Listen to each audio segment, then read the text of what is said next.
All right, Keith, this is a couple more of my signs and wonders, which I never share these, but two of them were really ones I wanted to share, and these happened like 7 or 8 years ago.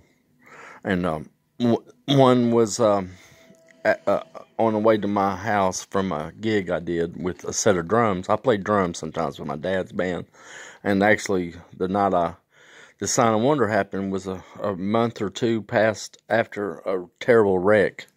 A lot of my signs and wonders are about wrecks, and I've been in many wrecks where I about lost my life. But my pastor's son was on a road that I live on, and he topped a hill and was hit head on by a man that was asleep, and he died. The man that hit my pastor's son he fell asleep, and anyway, he was about to get married, and he lost his life. But my pastor's son, he about died. He had his seatbelt on. The other man didn't. Head-on collision on this road that I live on, Old Highway 11, going into Riceville out of Athens, Tennessee.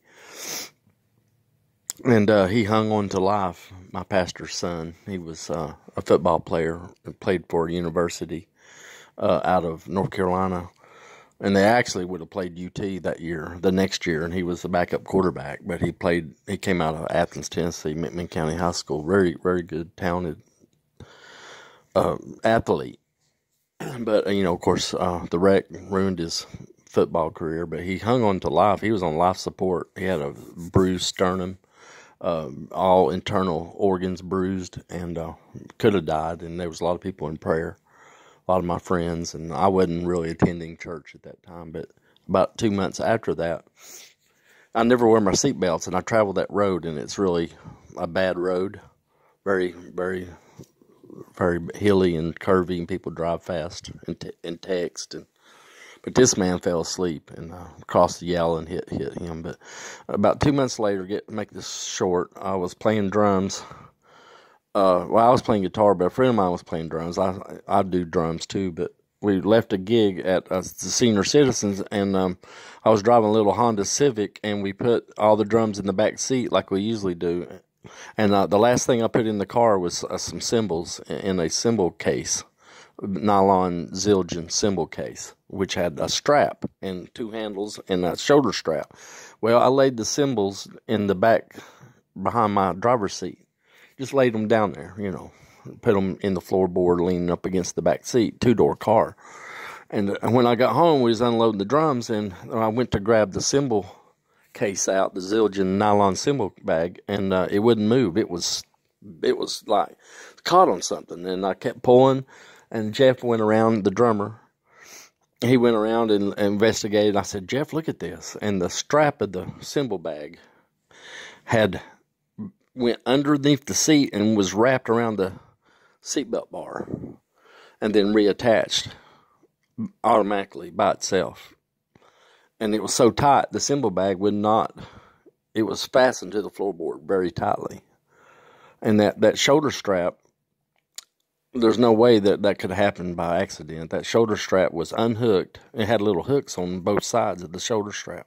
And it was unhooked, wrapped around the seatbelt bar, and reattached to the cymbal bag, like it was strapped in. And that was a sign of wonder, and God was showing me that I need to wear my seatbelt, because that's what saved my friend's life. And about another month after that, I was following on that road, and some man in a pickup truck drove the whole way on the other side of the road, because I'm targeted, and they wanted to mess with me. And he went over all those hills on the wrong side of the road, and I took pictures of his license plate and took it to the police, and they wouldn't even do anything. But he could have killed somebody that day. But the second sign of wonder happened in my garage, and this is the most miraculous one. But I had water coming out of the foundation of I live in a 2-story house with a full-size basement.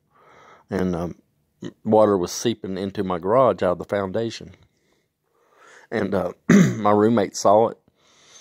And it was just flooded my whole garage, running out the back end of my garage. And I called my dad, and he said, well, son, you got a water leak, As the water line comes into the garage and it goes upstairs, it feeds the whole house.